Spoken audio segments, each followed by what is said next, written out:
کہ انسان جو ہے اس کے عمل کے اوپر سب سے زیادہ اثر اس کی نیچر کا، اس کی فطرت کا ہوتا ہے. تو جب یہ کہا گیا کہ بھئی اس کی فطرت میں کوئی تبدیلی نہیں ہو سکتی، تو وہ فطرت ہے کہ جو وہ اللہ تعالیٰ کی فطرت سے ملتی ہے، وہ نیکی والی فطرت جو ہے انسان کے پورے ڈیولپمنٹل کورس کو جو ایڈریس کرتی ہے، وہ تو ایرکسن کی تھیوری ہے. کے اندر ماحول کا ریسیپینٹ کوئی اندر ہونا چاہیے. تو کیا واقعی انسان کی جو جبلتیں ہیں وہ اپنی نیچر میں صرف حیوانی ہی ہوتی ہیں؟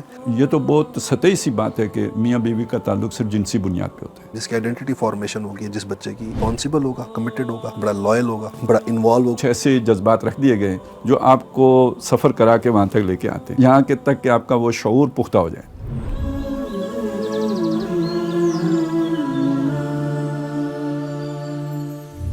بسم اللہ الرحمن الرحیم. ناظرین، تزکیہ نفس کے قرآنی تصور کے اوپر ہم نے قسط وار پر اپنی ایک سیریز کا آغاز کیا ہے، اور اس کی پہلی جو ہم نے قسط میں ہم نے ڈسکس کیا تھا موضوع وہ تھا انسان کی حقیقت. تو آج ہم ذرا اس کو مزید تھوڑا سا سائیکالوجی کے پرسپیکٹیو سے کھولیں گے، اس کو ڈیبیٹ کو ذرا اوپن کریں گے اور زیادہ مزید سمپلیفائی کرنے کی کوشش کریں گے. جو بات پہلے پروگرام میں ہم نے اشاروں کنایوں میں کی تھی، اس کو تھوڑا سا مزید واضح کرنے کی کوشش کریں گے آج. تو اس ضمن میں جو ہے آج ہم اپنے پروگرام کا آغاز کرتے ہیں. خالد صاحب، بڑی ایک امپورٹنٹ ڈیبیٹ ہے سائیکالوجی میں، وہ ہے نیچر ورسز نرچر کی ڈیبیٹ، کہ انسان جو ہے اس کے عمل کے اوپر سب سے زیادہ اثر اس کی نیچر کا، اس کی فطرت کا ہوتا ہے، یا اس کے ماحول کا ہوتا ہے. تو دونوں پرسپیکٹیوز کے آرگومنٹس بڑے اسٹرانگ ہیں. ایک پرسپیکٹیو یہ ہے کہ ہمارے اندر پوٹینشلز رکھے گئے ہیں، ہمارے اندر استعدادات رکھی گئی ہیں. وہ استعدادات جو ہیں وہ ایکچولی وہی ڈٹرمن کرتی ہیں کہ ہم نے کس طرف جانا ہے، ہم کیا لرن کر سکتے ہیں، کیا لرن نہیں کر سکتے. دوسرا پرسپیکٹیو یہ ہے کہ وہ کہتے ہیں کہ انسان بلینک سلیٹ کی طرح پیدا ہوتا ہے. یہ انسان کا ماحول ہی ہے جو اس کو لرن کرواتا ہے، سکھاتا ہے، اسے اپنے تجربے سے انسان سیکھتا ہے. تو لرننگ جو ہے وہ جس کو ہم لرننگ بائی ڈوئنگ بھی کہتے ہیں، کہ انسان اپنے ایکسپیرینس سے لرن کرتا ہے جو کچھ بھی سیکھتا ہے. تو اس لحاظ سے ذرا اس ڈیبیٹ کو ذرا تھوڑا سا آپ واضح کر دیجیے کہ قرآن کا پرسپیکٹیو جو ہے وہ کیا گائیڈنس دیتا ہے ہمیں، کہ انسان کے جو عمل ہے، اس کا جو بیہیویئر ہے، اس کا کردار جو ہے، اس پر زیادہ وائٹل رول، اس کا انفلوئنشل رول زیادہ جو ہے وہ اس کی فطری استعدادات کا ہوتا ہے یا اس کے انوائرمنٹ کا زیادہ ہوتا ہے؟ اچھا، ویسے تھوڑی سی اگر مجھے آپ اجازت دیں تو میں ایک چیز کو ذرا کلیئر کر لوں پہلے، اس کی طرف آنے سے پہلے، کہ فطرت کا لفظ ہم نیچر کے ترجمے کے طور پر اختیار کرتے ہیں، لیکن جب ہم انسان کی بات کریں گے تو، اور چونکہ ہم ذرا مضامین کو کھول رہے ہیں، تو اس موقع پہ اس چیز کی وضاحت بہت ضروری محسوس کرتا ہوں میں، کہ جن کو عام طور پہ ہم نیچرل ٹینڈنسیز کہتے ہیں، جو بھی ہماری ہیں اپنی، یعنی جو ہماری جسمانی ضرورتیں ہیں یا جسے ہم ارجز کہہ سکتے ہیں، تو وہ تو جبلت کے کھاتے میں آئیں گی. ایون ان سے پیدا ہونے والی ڈیزائرز بھی جبلی ضرورتیں کے ذیل میں ہی آئیں گا. فطرت کا لفظ جو ہماری نیکی کی خواہشات ہیں ان کے لیے استعمال ہوگا، اور سرشت ان دونوں کے مجموعے کو کہیں گے. اچھا، جب یہ دونوں آپس میں گد کے ایک یعنی یوں سمجھے کہ ملا جلا ایک شے بن جائیں گی، ملی جلی شے بن جائیں گی، تو اب یہ اس کے لیے سرشت کا لفظ آ جائے گا. اچھا، اب آ جائیں اس جو آپ نے بات کہی ہے کہ یہ جو نیچر اور جو کلچرنگ، یہ نیچر ورسز نرچرنگ، اس کا جو آپس میں جو تعلق ہے، تو اس کو اگر ہم اپنی اسلامی تعلیمات کی روشنی میں دیکھیں تو یہ اسی طرح دونوں ایکسٹریم کی آراء آپ کو مل جائیں گی. مثلاً آپ کو وہ حدیث بھی مل جائے گی کہ احد پہاڑ اپنی جگہ سے ہٹ سکتا ہے، انسان اپنی فطرت سے نہیں ہٹ سکتا. ٹھیک ہے.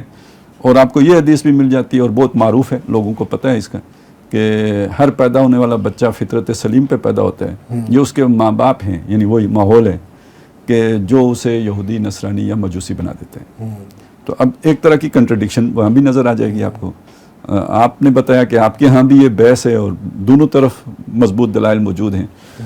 تو اس میں پہلی بات تو یہ ہے کہ یہ جو قرآن کی آیت بھی ہے نا شاکلہ والی تقریباً وہ سرشت کے معنوں میں آتی ہے. اچھا، وہ دونوں چیزوں کے مجموعے کے معنی میں آئی. صحیح.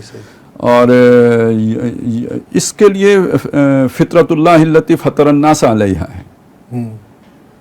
تو وہ تو پھر اس کے سپورٹ میں چلی جائے گی کہ فطرت بدل نہیں سکتی. ٹھیک ہے نا, کہ اللہ کی فطرت اللہ کی فطرت وہ ہے جس پر اس نے انسانوں کو بنایا, اور وہ چونکہ تبدیل نہیں ہوتی تو یہ پھر کیسے تبدیل ہوگی؟ تو وہ تو پھر اس کے حق میں چلی جائے گی. اس لیے میں نے وہ چونکہ ایک طرف جاتی ہے تو میں نے وہ جو دونوں طرف باتیں جاتی ہیں وہ آپ کے سامنے. تو اس میں عام طور پہ چیز جو سمجھ میں آتی ہے وہ یہ ہے کہ جو کنسپچول چیزیں ہوتی ہیں ان کو اس طرح ڈیفائن کرنا ممکن نہیں ہوتا جیسے ہم کسی کنکریٹ آبجیکٹ کو ڈیفائن کر لیتے ہیں. تو اس کے بارے میں ہمیشہ دو اینڈز بتائے جاتے ہیں اور ان کے درمیان کی حقیقت پائی جاتی ہے. یعنی آپ جتنے بھی سوشل سائنسز کے مضامین دیکھیں گے نا تو ان میں جو بھی کانسیپٹس آتے ہیں تو وہ ان پر کوئی ایک ڈیفینیشن نہیں ہوتی جس پہ لوگ متفق ہوں, مفکرین ہوں. تو کئی ہوتی ہیں اور آپ کو وہ ساری یاد رکھنی پڑتی ہے کیونکہ انہی کے اندر وہ اصل تصور ہوتا ہے, ان سب کے مجموعے میں وہ تصور پایا جاتا ہے. اب یہاں پہ کیا ہے, یہاں پہ وہی فطرت کا لفظ جو ہے وہ دو معنی میں استعمال ہوتا ہے, چونکہ جبلت کے معنی میں بھی استعمال ہوتا ہے اور اس فطرت کے معنی میں بھی استعمال ہوتا ہے. تو جب یہ کہا گیا کہ بھئی اس کی فطرت میں کوئی تبدیلی نہیں ہو سکتی تو وہ فطرت ہے کہ جو وہ اللہ تعالیٰ کی فطرت سے ملتی ہے, وہ نیکی والی فطرت جو ہے وہ تو اپنی اصل پہ قائم رہے گی. وہ تو اس کو یعنی وہ جو بھی شے مل گئی. اسی طرح جو جبلت ہے, جو اس کا ایک پوٹینشیل ہے یا جو طاقت اس کے اندر رکھی گئی ہے وہ تو تبدیل نہیں ہو سکتی, وہ تو وہی رہے گی جو اس کے اندر ہے. لیکن اب اس کا رخ موڑنا یا اسے ڈائیورٹ کرنا یا اسے ایک حد تک جو ہے نا وہ لمٹ کر دینا یا اس کو گرو کرنا, یہ تو معاشرے کے اثرات کے نتیجے میں ہوگا, یہ تو فرق پڑے گا اس سے. تو وہ جو یعنی اس فطرت, بنیادی فطرت کیا ہے, محبت کرنا. ٹھیک ہے, وہ محبت کا جو صحیح رخ ہے وہ کیا ہے جی, وہ اللہ کی میں ایک مثال آپ کے سامنے رکھ رہا ہوں کہ انسان کے اندر محبت کرنے کا مادہ ہے تو یہ اس کی فطرت ہے اور یہ ایک پازیٹیو مادہ ہے. اچھا, اس کا رخ کیا ہے, اپنے محسن کو پہچاننا, یہ عقل پہچانے گی اور اس سے محبت کرنا, یہ صحیح رخ پہ ہوا. لیکن اگر اسے آپ ڈائیورٹ کر دیں گے, وہ اس محبوب کی جگہ پہ کسی اور کو لا کے بیٹھا دیں گے, یہ محبت اسی کی طرف ظاہر ہو جائے گی. تو یہ کام ماحول کر سکتا ہے, یہ کام جو ہے نرچرنگ سے ہو جاتا ہے, یہ والدین کے رویوں سے ہو جاتا ہے, یہ ماحول کے اثرات سے ہو جاتے ہیں. لیکن بنیاد کو نہیں تبدیل کیا جا سکتا. ایک مادہ آپ کے اندر ہے ہی نہیں, وہ پیدا نہیں کیا جا سکتا, اس کا کوئی بیج ہی نہیں ہے تو اس کو گرو نہیں کیا جا سکتا. تو یعنی یہ دونوں چیزیں سامنے رکھنی چاہیے. یعنی ماحول کا جو آپ جو بات کر رہے ہیں اس سے میں یہ نتیجہ نکالوں کہ ماحول جو ہے وہ اس کا کام جو ہے وہ شیپ کرتا ہے, چینلائز کرتا ہے اسی جو انسان کی استعداد رکھی گئی ہے اس کے اندر. بالکل, اس سے زیادہ وہ کوئی تخلیق نہیں کر سکتا. اچھا, یہ جو چیز ہے نا یہ والی, یہ ایک اور حدیث میں آیا ہے کہ انسان کی مثال معدنیات کی مانند ہے. ٹھیک ہے نا, تو الناس کالمعاد. اب اس کا مطلب کیا ہوا کہ دیکھیں آپ نے لوہا نکالا ہے, آپ اسے صاف شفاف کریں گے تو لوہا بن جائے گا, وہ کبھی تانبا نہیں بن سکتا. تو اسی طرح آپ کے نے کان سے سونا نکالا ہے, اسے صاف کریں گے سونا بنے گا, تانبا کبھی سونا نہیں بن سکتا. تو انسانوں کی یہ والی جو جبلت ہے نا کہ جو ان کی بیسکس جو رکھی گئی ہیں وہ تو نہیں چینج ہو سکتی, وہ تو وہی رہیں گی. تو وہ احد کا پہاڑ نہیں ٹل سکتا ہے, نہ وہ فطرت بدل سکتی ہے. لیکن انہیں شیپ کیا جا سکتا ہے, انہیں صاف کیا جا سکتا ہے, انہیں مزکہ کیا جا سکتا ہے, انہیں نشو و نما دی جا سکتی ہے, انہیں بلندیوں تک پہنچایا جا سکتا ہے. اس پوٹینشیل جس پہ کہ وہ پیدا کیا گیا, جس تقدیر پہ وہ بنایا گیا ہے, اس کو جو ہے نا اس کے جو ہے نا بلند ترین سطح تک جو ہے نا وہ اٹھا کے لے جایا جا سکتا ہے. یہ سارا کام ہوگا نرچرنگ سے. یعنی اگر کوئی بچہ اگر مینٹلی ریٹارڈیڈ پیدا ہوا ہے تو آپ جتنا بھی کر لیں, کوشش کر لیں, اس کو جو اس کی انٹلیکچوئل گروتھ ہے وہ اس لیول پر نہیں لے جا سکتے جو ایک نارمل بچے کی ہوتی ہے. تو پھر مطلب ماحول جو ہے وہ اگین ڈیپینڈنٹ ہوتا ہے کہ بھئی وہ جو انسان کی بنیادی استعدادات ہیں کہ وہ جو اس کی. اچھا خالص آپ اس کو جو ہے نا اگر ہم ایک قدرتی عمل سے اس کی مثال لے لینا کہ فرض کریں بارش ہو رہی ہے, ماحول ہر طرف نمی ہے, پانی ہے, ہر طرف جو ہے نا وہ بارش کے اثرات ہیں. تو جو زمین ہوگی تو وہ تو پانی کو اپنے اندر جذب کر رہی ہوگی, لیکن جو سنگلاخ چٹان ہوگی اس پہ تو پانی اندر نہیں جا رہا ہوگا نا, وہ تو اس کے اوپر سے پھسل رہا ہوگا. تو بس اسی طرح ہوتا ہے کہ آپ کی جو بھی آپ کے اندر ماحول کا ریسیپینٹ کوئی اندر ہونا چاہیے.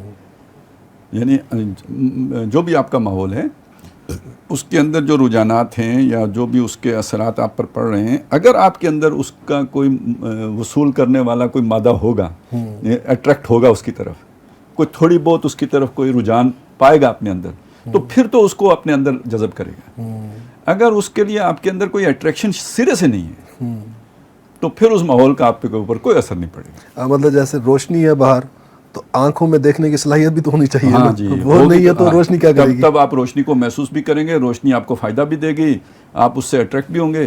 لیکن اگر آپ کی آنکھوں میں بینائی نہیں ہے تو اس سے کوئی فرق نہیں پڑتا کہ روشنی ہے یا نہیں. مطلب جنسی جذبہ ہے ہوگا اندر تو باہر خارج میں جو آپ کا اپوزٹ سیکس ہے وہ آپ کو اٹریکٹ کرے گا نا. Yes. جب وہ ہے ہی نہیں آپ کے اندر جذبہ تو پھر اپوزٹ سیکس کیا اٹریکٹ کرے گا آپ کو، یا باقی جو بھی جتنی بھی چیزیں ہیں ٹیمپٹیشنز ہوتی ہیں ہمیں زندگی میں.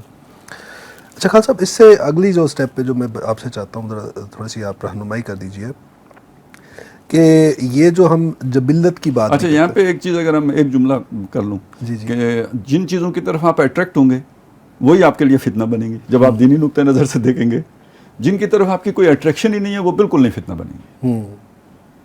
جو آپ کو اپنی طرف پول کر رہی ہیں وہی آپ کے لیے فتنہ بنیں گی. وَإِنَّا جَعَلْنَا مَا عَلَى الْأَرْضِ زِينَةً لَهَا لِنَبْلُوَهُمْ أَيُّهُمْ امتحان وہی بنیں گے. امتحان وہی بنیں گی. اور انما اموالکم واولادکم فتنہ. اتنا صحیح. اچھا خان صاحب، جو اگلا جو میں چاہتا ہوں تھوڑی سی آپ سے کوئی رہنمائی یا آپ سے چاہتا ہوں کہ آپ واضح کر دیں اس چیز کو، وہ یہ ہے کہ جب ہم جبلت کی بات کرتے ہیں نارملی، جو آپ نے بھی بات کی شروع میں کہ وہ اس سے مراد جو ہے انسان کی حیوانی جو انسٹنکٹس ہوتی ہیں، جو اس کی ارجز ہوتی ہیں وہ ہے ایکچولی.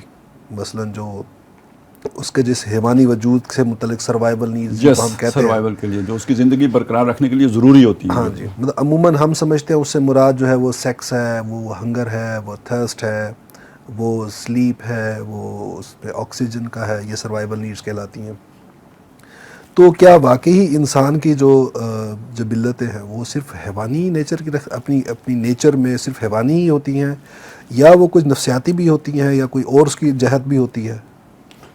ہاں دیکھیں نا، اب یہ ایک تو یہ چیز ہو گئی نا کہ یہ جتنی بھی جبلتیں ہیں یہ ہماری مادی یا جسمانی ضرورتیں ہیں، یہ جو ابھی ہم نے گنی ہیں. اچھا، اب کچھ اس کے علاوہ بھی ہے. مثلاً قرآن مجید میں ذکر ہے لالچ کا ہے، کم از کم وہ تو بہت واضح ہے. وَمَن يُوقَ شُحَّ نَفْسِهِ، جو اپنے جی کے لالچ سے بچا لیا گیا. اور یہ بھی کہ وَأُحْضِرَتِ الْأَنفُسُ الشُّحَّ، انسان کے جی کے اوپر لالچ حاضر کر دیا گیا ہے. اب یہ جسمانی ضرورت تو نہیں ہے نا، یہ ایک نفسیاتی اس کی ایک اس کے اندر کیفیت ہے. اسی طرح جن کو ہم روحانی بیماریاں یا وہ اخلاقی برائیاں کہتے ہیں، جیسے کینہ ہے، بغض ہے، حسد ہے، تکبر ہے، یہ جو اس طرح کی چیزیں ہیں یہ تو ساری ہماری وہ جو نفسیاتی ضرورتیں ہیں ان سے متعلق ہے. اس کے اوپر اگر آپ دیکھیں تو جیسے یہ ہماری چیزیں ہیں تو اسی طرح ہماری سوشل نیڈز بھی ہیں نا. کہتے ہیں انسان سماجی حیوان ہے. اب یہ یعنی حیوان ایک تو اگر وہ صرف حیوان ہو تو وہ تو پھر اسی سطح پہ رہے گا جو ابھی ہم نے شروع میں ڈسکس کیے ہیں، جو آپ نے وہ بتا دیے یہ جبلتیں ہیں، وہ تو صرف حیوانی ضرورتیں ہیں. لیکن جب آپ کہتے ہیں سماجی حیوان ہے تو اس کا مطلب یہ ہے کہ کوئی اس کی سوشل نیڈز بھی ہیں. جیسے ایک حیوان کو اس کی انسٹنکٹس ڈرائیو کرتی ہیں اور لے کے کہیں موٹیویٹ کرتی ہیں، ایکٹیویٹ کرتی ہیں، ایسے وہ سماجی ضرورت بھی اسے ایکٹیویٹ کرتی ہے. تو دیکھیں نا وہ کتنی اسٹرانگ ہے کہ آدمی ایک دوسرے کے بغیر نہیں رہ سکتا. قید تنہائی یعنی کتنا بڑا عذاب ہے. پھر یہ کہ سوشل بائیکاٹ، حقہ پانی بند، یعنی یہ قدیم سے جو انسان سزائیں دیتا ہے سناتا ہے، یعنی اسی کی ایک شکل شدر بنانا بھی ہے نا. تو یہ کیا شے ہرٹ ہوتی ہے آپ کی، اس سے آپ کے جسم کو تو کوئی تکلیف نہیں پہنچتی، لیکن آپ کو ذہنی بے سکونی ہوگی، انگزائٹی ہوگی، مطلب آپ انسیکیور فیل کریں گے. تو یہ گویا آپ کی نفسیاتی. اچھا، اسی طرح مطلب دیکھیں نا، یہ تو بہت سطحی سی بات ہے کہ میاں بیوی کا تعلق صرف جنسی بنیاد پہ ہوتا ہے. ٹھیک ہے، آپ اسے بہت اسٹرانگ بانڈ کہہ سکتے ہیں، بڑی بنیادی فورس کہہ سکتے ہیں، لیکن وہ سب کا سب وہ نہیں ہے، اور وہ کوئی دیر پا بھی نہیں ہے. وہ تو آپ وہ کو جذبہ تو بس کچھ زیادہ دیکھیں strong نا، کچھ اب عوانوں میں ہے نا، وہ عوانوں میں بھی ہے، لیکن وہ اس سے تو ان کا کوئی ایسا سوشل باقاعدہ ریلیشن شپ تو نہیں بنتا، پھر اپنی نیڈ پوری کی دونوں علیحدہ ہو گئے. تو یہ جو ان کو جوڑ کے رکھتی ہے، خاندان کی صورت دیتی ہے، معلوم ہوا وہ جنس کے علاوہ کوئی چیز ہے. تو یہ سمجھنا کہ صرف حیوانی جبلتیں ہی رکھی گئی ہیں، یہ صحیح نہیں ہے. اس کے اوپر نفسیاتی ضرورتیں بھی ہیں اور سماجی ضرورتیں بھی ہیں. اب بات تو اس سے آگے بھی چلی گئی ہے نا جی، اب تو معاشی عوان کی بات بھی چل پڑی ہے.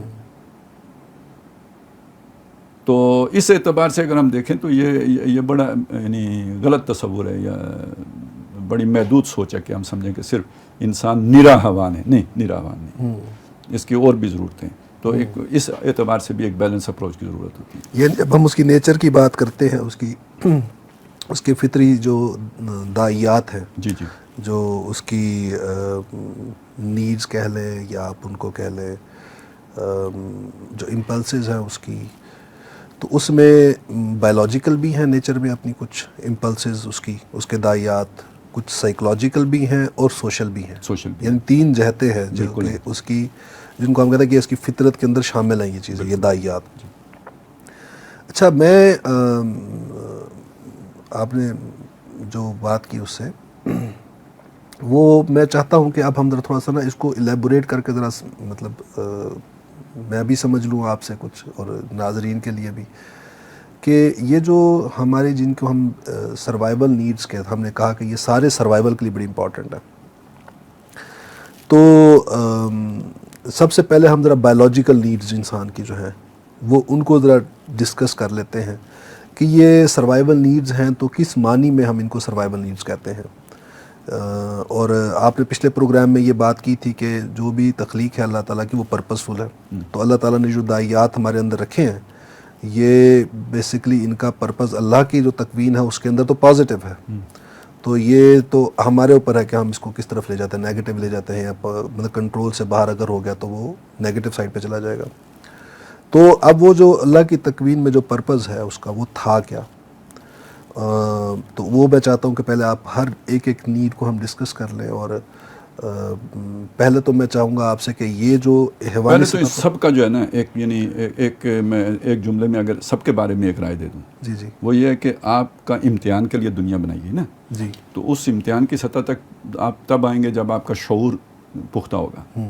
لیکن شعور کی پختگی کو پہنچنے تک یعنی آپ کو ایک مراحل سے گزرنا ہے. تو وہاں تک آپ کیسے پہنچیں گے؟ تو کوئی ایسے پلز ہیں نا کہ جو آپ کو کھینچ کے وہاں تک لے کے جائیں. تو ایک بڑا مقصد تو یہ ہے کہ ابھی آپ نے بالکل نہیں فیصلہ کیا کہ میں زندہ رہوں، آپ نے بالکل نہیں فیصلہ کیا کہ میں پختگی کی عمر کو پہنچوں، لیکن آپ کے اندر کچھ ایسے جذبات رکھ دیے گئے جو آپ کو سفر کرا کے وہاں تک لے کے آتے ہیں، یہاں کے تک کہ آپ کا وہ شعور پختہ ہو جائے. تو وہاں تک لے جانے کے لیے اللہ تعالیٰ نے یہ فورسز انسان کے اندر رکھتی ہیں. مقصد تو یہ ہو گیا. وہ جیسے آپ نے ایک میزائل ہے نا وہ پہنچانا ہے 3000 میل دور، تو اب وہ اس کے لیے تو دو علیحدہ علیحدہ چیزیں نا. پہنچانے کا مقصد کیا ہے؟ وہاں جا کے پھاڑنا ہے، اس کے لیے وار ہارڈ لگائیں گے اس کے اوپر. لیکن پہنچانے کے لیے اس کا کوئی راکٹ سسٹم ہے جو آپ نے پورا، وہ ایک علیحدہ ڈیزائننگ ہے سر. تو اصل مقصد کوئی اور ہے، لیکن وہ اس کا جو ذریعہ آپ نے بنایا ہے وہ خود ایک بہت بڑی جو ہے نا پیچیدہ مشینری ہے. وہ 3000 میل کا سفر طے کرنا کوئی آسان کام تو نہیں ہے. پھر اس میں وہ ساری چیزیں شامل کر لیں کہ جی راڈار میں نہیں آنا ہے، اسپیڈ اتنی رکھنی ہے، یہ وہ گائیڈڈ بھی بنانا ہے. تو یہ ساری چیزیں جب ہم دیکھیں گے تو کتنا پیچیدہ نظام بنتا ہے. لیکن ظاہر ہے یہ سارا خود مقصد نہیں تھا. مقصد تو وہاں اس ہدف تک پہنچنا تھا جہاں جا کے وہ ایکسپلور ہونا ہے اور پھر جناب جو بھی اس نے آپ ایٹم لگایا ہے جو بھی لگایا. تو اسی طرح انسان کو شعور کی ایج تک لے کے جانا تھا. اس کے لیے اللہ تعالیٰ نے یہ سارے اس کے اندر رکھ دیے مادے کہ یہ کھائی نہ کھائی، چاہتے نہ چاہتے یہاں تک تو پہنچے نا، پھر دیکھیں گے. اور ویسے مطلب جیسے اب جو خلا میں راکٹس جانے ہوتے ہیں تو وہ اس کے ساتھ تو کوئی ایک موٹر نہیں ہوتی، کافی ساری موٹریں ہوتی ہیں نا. جی جی، ایک موٹر چلتی ہے وہ ایک خاص لیول تک لے جاتی ہے، پھر وہ چھوڑ دی ہے، پھر کام کرنا، اس کے بعد وہ ریزسٹنس کم ہو جاتی ہے نا ایک خاص جگہ تک، پھر دوسری موٹر ایکٹیویٹ ہو جاتی ہے. تو انسان کے اگر ہم ڈیولپمنٹل کورس کو دیکھیں نا تو اس میں بھی جو نیڈز جو ہے نا انسان کی، وہ مختلف فیزز میں مختلف نیڈز سامنے آتی ہے، یا اس کی امپلسز کہہ لیں جس کو آپ کہہ رہے ہیں، جس کو ہم کہہ رہے ہیں کہ انسان کی جبلت ہے. تو مثلاً سیکس کا جو جبلت ہے انسان کی انسٹنکٹ ہے یہ بچے کے پہلے سال میں تو ایکٹیویٹ نہیں ہوتی نا, تو یہ ایک سرٹن پیریڈ ہے جس پر جا کر ایکٹیویٹ ہوتی ہے. تو پہلے 2 سال میں بچے کی کچھ اور جبلتیں ہیں جو کہ ایکٹیویٹ ہوتی ہیں, وہ اس کو پش کرتی ہیں ایک اگلی سٹیج تک لے جانے کے لیے, اور کرتے کرتے کرتے یہ مختلف جبلتیں انسان کو دھکیلتی وہ جس کو آپ شعور کی سطح کہہ رہے ہیں, جہاں پر آ کے انسان جو ہے وہ اس کے پاس یہ تھوڑا سا اگر آپ اسے کھول ہی دیں کہ مطلب وہ پہلے کون سی ایکٹیویٹ ہوتی ہے پھر کون سی ہوتی ہے, ذرا تھوڑا اگر آپ کو مستحضر ہو تو یہ بیان ہی کر دیں تو ذرا. اس میں جو ہمارے سائیکالوجی میں جتنی بھی تھیریز ہیں اس میں جو ایک موسٹ کمپریہنسو کہہ لیں اس لحاظ سے کہ جو انسان کے پورے ڈیولپمنٹل کورس کو جو ایڈریس کرتی ہے وہ تو ایرکسن کی تھیری ہے, اور ویسے باقی جتنی بھی تھیریز ہیں وہ خاص فرائیڈ کی تھیری جو ہے وہ صرف ایڈولسنس کی ایج تک ہے, وہ اس کا ڈیوریشن ہے. پیاجے کی جو تھیری ہے وہ 14 سال تک کے ڈیولپمنٹل کورس کو ڈیفائن کرتی ہے. تو ایرکسن جو ہے اس کی جو تھیری ہے وہ پورے پیدائش سے لے کر تو وہ ڈیتھ تک کی جو فیزز ہیں اس کو 8 فیزز میں وہ ڈیوائڈ کرتا ہے. 8 میں, اور اس میں جو سب سے پہلی فیز ہے اس کو وہ 1 سال کا کہتا ہے کہ بچے کا پہلا 1 سال ہوتا ہے جس میں بچے کی کل کائنات اس کے ماں باپ ہوتے ہیں, اس کی ہر نیڈ اس کے ماں باپ سے ڈیولپ ہو رہی ہوتی ہے, فلفل ہو رہی ہوتی ہے, تو وہ ریپرزینٹ کر رہے ہوتے ہیں دنیا کو, اس کی کل کائنات دنیا یہی ہے. ہاں یہی ہے. تو اگر یہ ریلیشن شپ سیکیور ہے بچے کا, سیف ہے, بچے کی نیڈز گریٹیفائی ہو رہی ہیں صحیح طرح سے, تو اس کے لیے جو اس کے اندر جو انکانشیسلی جو چیز اندر جو اس کے انکلکیٹ ہوگی وہ یہ ہوگی کہ یہ دنیا ایک برتھ لیونگ پلیس ہے, یہ ایک سیکیور جگہ ہے جہاں پر آپ رہ سکتے ہیں.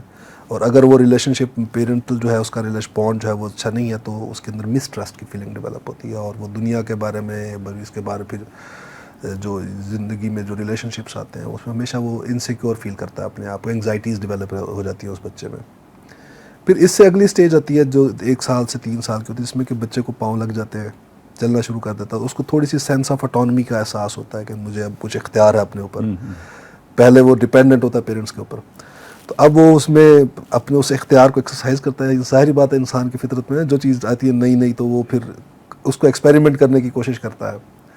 تو وہ بچہ پھر بھاگتا ہے, کودتا ہے, ادھر ادھر جاتا ہے. تو پھر اس کے بعد اسی 2 سال کا جب ہو جاتا ہے تو اس کے جو اسفنکٹر مسلز ہوتے ہیں جو انسان کے جو ہے نا اس کو یورینیشن کے پروسیس کو کنٹرول کرتے ہیں وہ ڈیولپ ہو جاتے ہیں, اسٹرینگتھن ہو جاتے ہیں 2 سال کے بعد. 2 سال کا جب بچہ ہوتا ہے. اس سے پہلے اسے جناب پیشاب کرو تو نہ کرو, اس پہ مار پیٹ نہیں کرنی چاہیے. ٹوائلٹ ٹریننگ جو ہے نا اس میں یہاں بچے کو اسٹرکٹ ہونے کی ضرورت نہیں, کیونکہ بچے کے اندر کیپیبلٹی ڈیولپ نہیں ہوئی.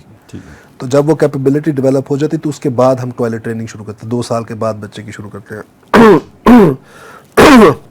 اس میں بھی یہی گائیڈ کیا تھا کہ بچے کو آپ نے اسٹرکٹ نہیں ہونا, اسٹرکٹ پیرنٹنگ نہیں کرنی, بچے کو پنش نہیں کرنا.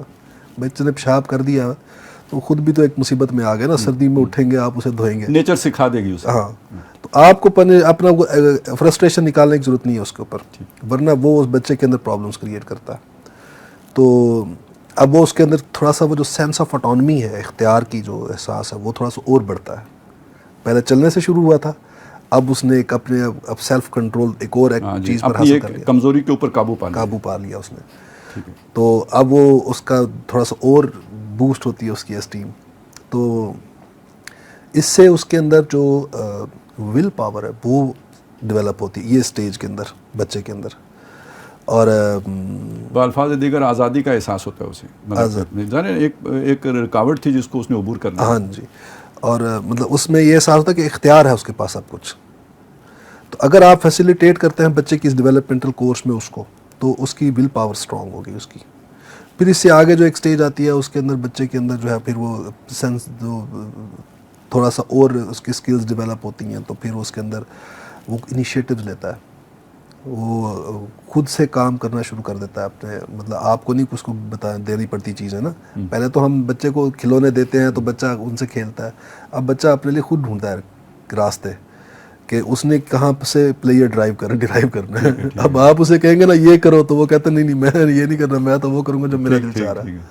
تو یہ اس میں وہ انیشیٹیوز لینا چاہ رہا ہوتا ہے بچہ اس ایج میں. وہ 5 سال سے 7 سال کی ایج ہوتی ہے, 3 سے 7 سال 5 سال کی ایج ہوتی ہے.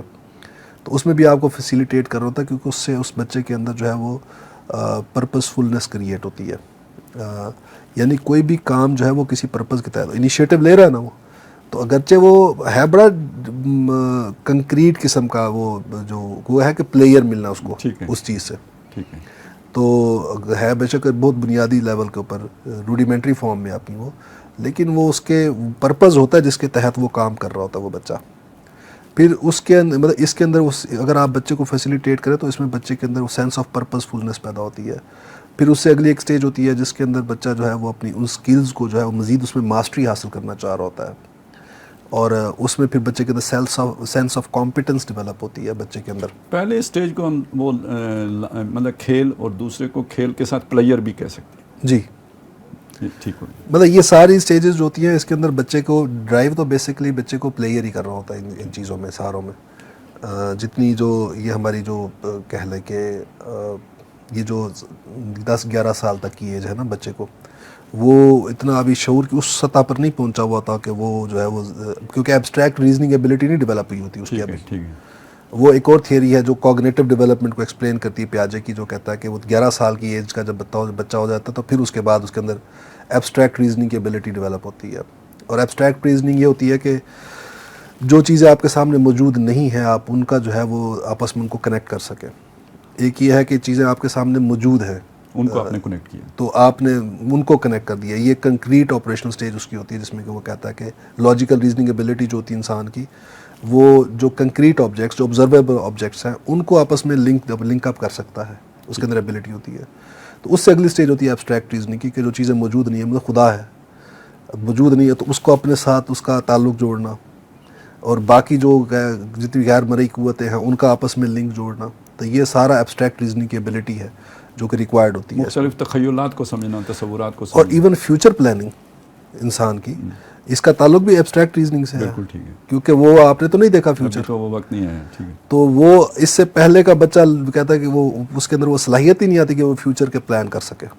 وہ جب اس کے اندر ایبسٹریکٹ ریزننگ کی ایبلٹی آئے گی تو وہ کر سکتا ہے. ٹھیک ہے. تو جب وہ آ جاتا ہے تو وہ پھر وہ جو ایرکسن جس اسٹیج کو کہتا ہے وہ کہتے ہیں ایبسٹریکٹ ریزننگ آ جاتی ہے، تو پھر اس کی آئیڈینٹی فارمیشن کی اسٹیج سٹارٹ ہوتی ہے، کہ وہ جس میں وہ کویسچنس کو ایکسپلور کر رہا ہوتا ہے کہ میں کون ہوں، کیا ہوں، مجھے کیا ہونا چاہیے.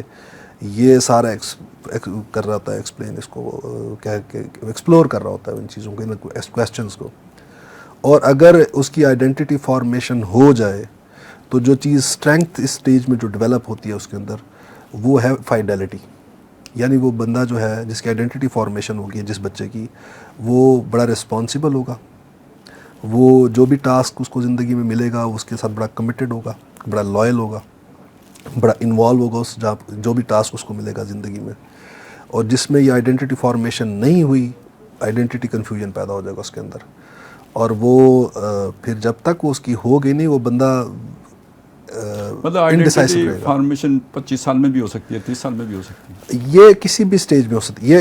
یہ جتنی بھی سٹیجز پیچھے کی زندگی نا تو وہ ضروری نہیں ہے کہ یہ جو ہر سٹیج کا ایک چیلنج ہوتا ہے، وہ چیلنج ریزالو ہو جائے تو آپ کی ڈیولپمنٹ پازیٹیو ہو جاتی ہے. اگر وہ نہ ریزالو ہو تو ایک کرائسس کھڑا ہو جاتا ہے. ٹھیک ہے. وہ کرائسس جو ہے وہ زندگی کی کسی بھی سٹیج پر ریزالو ہو سکتا ہے. وہ بچے کا جو پہلا سال تھا جس میں وہ اس کو ایک انسیکیور پیرنٹل ریلیشن شپ اگر ملا ہے اسے، تو اب انگزائٹیز تو ڈیولپ ہو گئی ہیں اس کے اندر، لیکن وہ زندگی کسی بھی سٹیج پر جا کر ان انگزائٹیز کو ٹھیک کر سکتا ہے، اس کو اپنے ان پرابلمس کو ریزالو کر سکتا ہے. اس کو ایک اچھا ایسا ریلیشن شپ مل جائے جو سیکیور، جس میں وہ فیل کرے اپنے آپ کو، ایک ایسا انوائرمنٹ مل جاتا ہے اسے جس میں اس کو اپنے آپ کو سیکیور فیل کرتا ہے، تو وہ جو ڈیفیشنسی وہاں رہ گئی تھی وہ پوری ہو جائے گی. تو ہر سٹیج کی ڈیفیشنسی جو کرائسس کھڑا ہوتا ہے وہ ریزالو ہو سکتا ہے، لیکن جب تک ہوگا نہیں پرابلم کھڑا ہوگا، کھڑا رہے گا. یہ پرسپیکٹیو ہے ایک پیاجے کا، وہ ایرکسن کا پرسپیکٹیو ہے. ایک اور بھی ہے بڑا مزیدار ہے. اچھا، وہ جو آئیڈینٹی فارمیشن کی سٹیج ہے نا جب ہو جاتی ہے، وہ اس سے اگلی ایرکسن کے اکارڈنگ اس سے اگلی سٹیج ہے وہ بڑی مزیدار ہے. وہ it's about developing social institution, very important. وہ جیسے آپ نے شادی کی بات کی نا کہ انسان پھر جب ایڈولسنس فیز سے آگے نکلتا ہے تو پھر شادی کی باتیں شروع ہوتی ہیں نا. کہ آپ دیکھیں نا ویسٹ میں بھی اور دنیا میں لاز کیا بن رہے ہیں کہ 18 سال کا بچہ جب ہو جائے تب اس کو شادی کی اجازت ہے. اس کا مطلب ہے کہ اس کا مطلب ہے اس نیڈ کی، اس انسٹیٹیوشن کی ضرورت پیدا ہو جاتی ہے یہاں آ کے، اس جگہ پر آ کر. تو وہ جو ہے وہ انسان کی ایک نیڈ ہے, انٹیمیسی کی نیڈ ہے. انسان چاہتا ہے کہ کچھ ایسے ریلیشن شپس ہوں, جو بھی ریلیشن شپس اس کے ہوں وہ اس میں انٹیمیسی ہو, یعنی لائلٹی ہو ان کے اندر ٹرسٹ ہو ان ریلیشن شپس کے اندر, ان کے اندر کمٹمنٹ ہو ان ریلیشن شپس کے اندر, اور ایموشنل مطلب اس سے پھر یہ چیزوں سے پھر ایموشنل اٹیچمنٹ ڈیولپ ہوتی ہے. انٹیمیسی ایکچولی تو ایموشنلٹی کو ریپرزینٹ کرتی ہے, تو وہ پھر یہ ایموشنل بانڈنگ ڈیولپ ہو جاتی ہے ان ریلیشن شپس کے اندر. تو یہ وہ ایج ہوتی ہے جس میں بچے پیدا ہوتے ہیں انسان کی, پھر ہوتی ہے ان کے ساتھ کمٹمنٹ, ایموشنل اٹیچمنٹ. اچھا, جس بندے کی فارمیشن, آئیڈینٹی فارمیشن نہیں ہوئی, اس کی شادی ہو گئی ہے, تو وہ وہاں کی اسٹرینتھ کیا ڈیولپ ہونی تھی؟ کمٹمنٹ, رسپانسبلٹی, لائلٹی, تو فائڈیلٹی. اب اس کو ایک آپ نے جو ہے اس میں سے ادھورا گزرا ہے, وہ اس کی فارمیشن ہوئی نہیں ہے, اور آپ نے اس کو ایک رسپانسبلٹی دے دی ہے, تو پرابلم میں رہے گا وہ بندہ. تو اس میں بڑا ضروری ہے کہ یہ آپ نے ستون کے بغیر چھت ڈال دی. ہاں جی, تو یہ ہمیں مطلب لوگوں کو ایجوکیٹ کرنے کی ضرورت ہے اس میں, کہ ہمیں بچوں کو جب تربیت کر رہے ہوتے ہیں تو پیرنٹس کا, ٹیچرز کا بڑا, جو ایجوکیشن انسٹیٹیوشنز ہوتا ہے اس کا بڑا امپورٹنٹ رول ہوتا ہے. اچھا, یہ تو ایرکسن کا پرسپیکٹو تھا. ایک اور پرسپیکٹو ہے, وہ اس میں آپ سے بھی انپٹ چاہیے ہوگا مجھے, کہ آپ بتائیں کہ قرآن جو ہے وہ کیا گائیڈنس دیتا ہے, یا ہمیں سیرت سے یا حدیثوں سے کیا اس پر رہنمائی ملتی ہے. وہ یہ ہے کہ جو ایرکسن ہے نا, وہ یہ کہتا ہے کہ آپ کا انوائرمنٹ جو ہے وہ آپ کو کچھ چیلنجز پہ پوز کرتا ہے ہر سٹیج کے اندر لائف کی نا, اور یہ جو چیلنج ہے یہ آپ نے اس کو ریزالو کرنا ہے. کر لیا تو ڈیولپمنٹ آپ کی آگے اگلی فیز میں آپ چلے جائیں گے, اور وہ اس کا چیلنج ریزالو ہو جائے گا, کرائسس ریزالو ہو جائے گا. اور اگر وہ کرائسس رہ گیا, وہ ریزالو نہ ہوا اس ایج کا, تو وہ آپ کا لٹکا رہے گا آپ کے ساتھ ساتھ جب تک کہ وہ ریزالو نہیں ہوتا. ایک اور پرسپیکٹو ہے, وہ ہے ہیومنسٹک پرسپیکٹو, اور وہ کہتے ہیں کہ انسان جو ہے اس کے پاس فری ول ہے. یہ اس کی بایولوجیکل امپلسز, انوائرمنٹل فورسز, یہ اس پر پریشر ایگزرٹ کر رہی ہوتی ہیں, یہ اس کی فری ول ہے. یہ فیصلہ کرتا ہے کہ اس نے اس کو اثر لینا ہے یا نہیں لینا. کوئی بھی اس کی زندگی میں ایونٹ اگر ہوا ہے تو یہ ہے وہ درمیان میں ایکچولی فلٹر جو ہے وہ درمیان میں, کہ جس نے طے کرنا ہے کہ میں نے اس کو انٹرپریٹ کیسے کرنا ہے. مثلا بچہ ہے کہ اس کے پیرنٹس مر گئے بچپن میں, اب وہ اس کو کرائسس بھی انٹرپریٹ کر سکتا ہے اپنے لیے, کہ میری تو دنیا لٹ گئی, میرے لیے تو کچھ ہے نہیں دنیا میں. ایک یہ انٹرپریٹیشن ہو سکے کہ ٹھیک ہے میری زندگی کا یہ بھی ایک چیلنج ہے. تو آپ نے جس طرح سے ایونٹ کو انٹرپریٹ کیا ہے, اب آپ کا نتیجہ بالکل مختلف ہوگا, آپ کا بیہیویئر بالکل مختلف ہوگا. تو یہ مطلب ایک پرسپیکٹو تھا ڈیولپمنٹ کے پرسپیکٹو میں. تو قرآن جو ہے وہ کیا ہمیں رہنمائی دیتا ہے, ان میں سے آپ تینوں پرسپیکٹوز آپ کے سامنے رکھ لی ہیں. دیکھیں سٹیجز تو قرآن مجید بھی بیان کرتے ہیں. اعلموا انما الحیات الدنیا لعب ولہو وزینۃ وتفاخر بینکم وتکاثر فی الاموال والاولاد. کچھ مل جائیں گے, کچھ نہیں ملیں گے ایرکسن کے ساتھ, لیکن یہ کہ بہرحال سٹیجز میں تو کوئی شک نہیں رہا نا, دونوں جگہوں پہ سٹیجز بیان ہو گئی. دوسری بات یہ ہے کہ اگر قرآنی نقطہ نظر سے دیکھیں نا, تو یہ جو چیلنجز آتے ہیں, جو یوں سمجھیے کہ کوئی مخالف یا ان کمفرٹیبل جب آدمی فیل کرتے ہیں, تو اس کا تعلق تو پھر سیٹل قرآن جیسے کرتا ہے تو وہ تو ایمان کے ساتھ کرتا ہے. اب وہ کون سی سٹیج ہے جب انسان کا شعور اس سطح پہ پہنچتا ہے کہ جب اللہ تعالیٰ کے ساتھ اس کا یہ والا تعلق قائم ہو جائے کہ ما اصاب من مصیبت الا باذن اللہ. اب یہ شے اس کو ایک اس کے دل کو سکون دے دے گی. لا خوف علیہم ولا هم یحزنون لکی لا تأسوا علی ما فاتکم ولا تفرحوا بما آتاکم. تو یعنی ایک دوسری طرح کا وہ اگر ہم دیکھیں نا, تو امبیلنس تو یہ بھی تو ہوتا ہے نا کہ جو آپ کے پاس ہے اس پہ آپ اترانے لگو. تو جب آپ اس پہ اترا رہے ہوگے تو ٹھیک اسی وقت ڈر بھی رہے ہوگے نا, اگر آپ باشعور ہو کہ یہ کل چھن جائے گا, تو آپ کو کامل اطمینان تو نہیں حاصل ہوا نا پھر بھی. تو یہ دونوں کیفیات جو ہیں یہ امبیلنسڈ ہیں. تو جب آپ کا شعور اس لیول پہ پہنچ جاتا ہے کہ جب آپ کے سامنے دنیا کی اصل حقیقت اور اس کا مقصد آپ پر واضح ہو جاتے ہیں, تو پھر ہر شے کے بارے میں آپ کا نقطہ, آپ کی سوچ, آپ کا نقطہ نظر, آپ کا ویژن مختلف ہو جاتا ہے. تو اب جب وہ مختلف ہو جاتا ہے تو پھر اس بدلے ہوئے سوچ کے ساتھ, جب نقطہ نظر کے ساتھ آپ جب اسے سوچتے ہو, تو پھر یہ والی ساری جو پرابلمز یہ پیدا ہوتی ہیں نا یہ نہیں پیدا ہوتی. تو گویا ہم اسے اگر ایک لفظ میں کہیں تو وہ ایمان ہے کہ جو پھر ان سارے ایشوز کو سیٹل کر دیتے ہیں. اچھا ایمان کا تعلق پھر ایبسٹریکٹ ریزننگ سے بھی گہرا ہے. وہ اس سٹیج پہ ہی جا کے آئے گا نا, وہ جب شعور کی عمر کو پہنچ جائے گا, یا جب وہ یعنی ایبسٹریکٹ ریزننگ بھی ساری ایک جیسی تو نہیں ہے نا کہ ایک یعنی اس کو بھی آپ کے سامنے دو جو ہے نا وہ ٹافیاں رکھی ہوئی ہیں بچے کے سامنے اور دو ٹافیاں علیحدہ رکھی ہوئی ہیں تو اس نے دونوں کو ملا کے 4 بنا لیا.